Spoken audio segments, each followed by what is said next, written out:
Alguma vez já passou pela cabeça que a percepção humana pode ir muito além dos cinco sentidos? Em O Livro dos Espíritos, Allan Kardec investiga um conceito fascinante, a chamada segunda vista. É uma ideia que, olha, mexe com a nossa compreensão do que é a consciência. Hoje, a gente vai desvendar o que é isso, como se manifesta e o que revela sobre o potencial que pode estar escondido na nossa própria mente.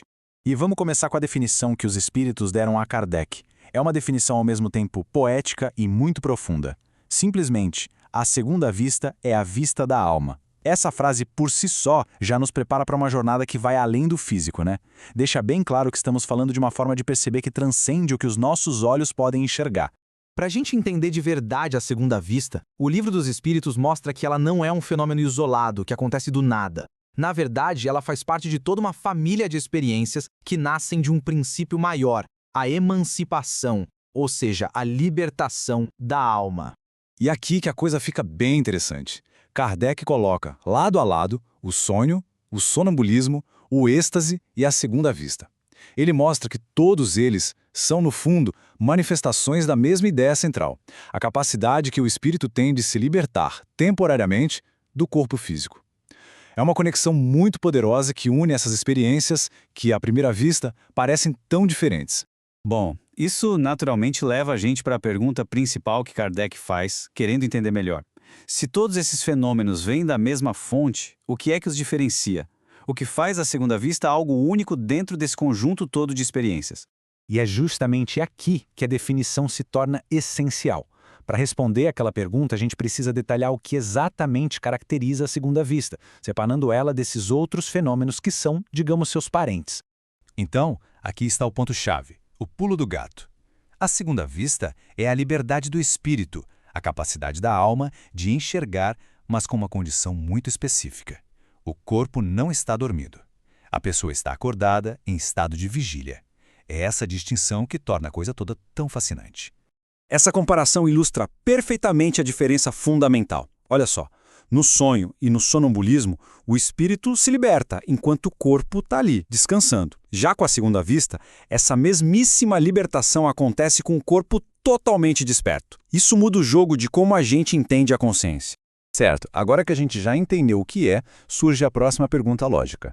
Isso é algo que pode ser cultivado, desenvolvido? Ou será que é um dom que a pessoa nasce com ele e pronto? Vamos ver o que a obra nos diz sobre o desenvolvimento dessa capacidade. Kardec, sempre muito prático na sua forma de investigar, vai direto ao ponto. Ele pergunta aos espíritos se a prática, o exercício constante, pode melhorar ou até mesmo despertar essa capacidade de percepção. É uma pergunta que, convenhamos, muitos de nós faríamos, né? A resposta não é só um sim, é bem mais profunda, até filosófica. Eles dizem que o trabalho sempre gera progresso e ajuda a dissipar o véu que encobre as coisas. Ou seja, o esforço que a gente faz nos permite ver com mais clareza, tanto no mundo físico quanto no espiritual. E isso nos leva a um princípio universal que a obra destaca.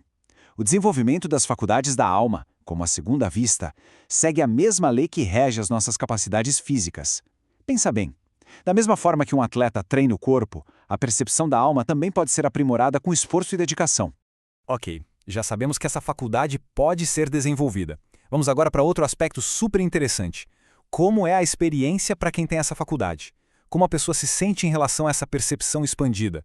É uma pergunta bem natural, não é mesmo? A pessoa sabe que tem algo especial ou diferente? Ela tem consciência de que sua percepção é mais ampla? Ou isso simplesmente se torna parte da sua realidade?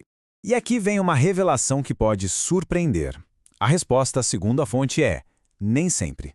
Para muitas pessoas que têm a segunda vista, essa percepção não é vista como algo sobrenatural. Pelo contrário, é só parte do dia a dia, algo perfeitamente natural.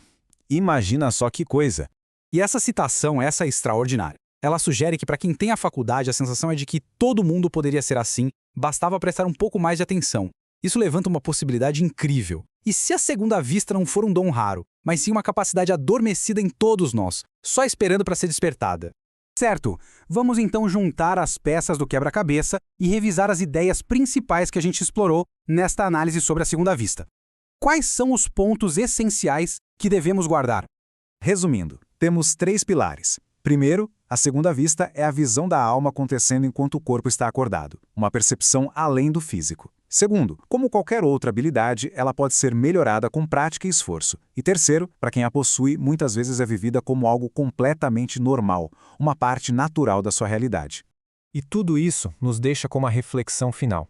Essa análise do fenômeno e o Livro dos Espíritos nos convida a questionar se a nossa percepção pode ser expandida dessa forma, que outros potenciais incríveis podem estar aí, adormecidos na nossa própria consciência, só esperando a chance de serem descobertos. A resposta, talvez, esteja bem mais perto do que a gente imagina.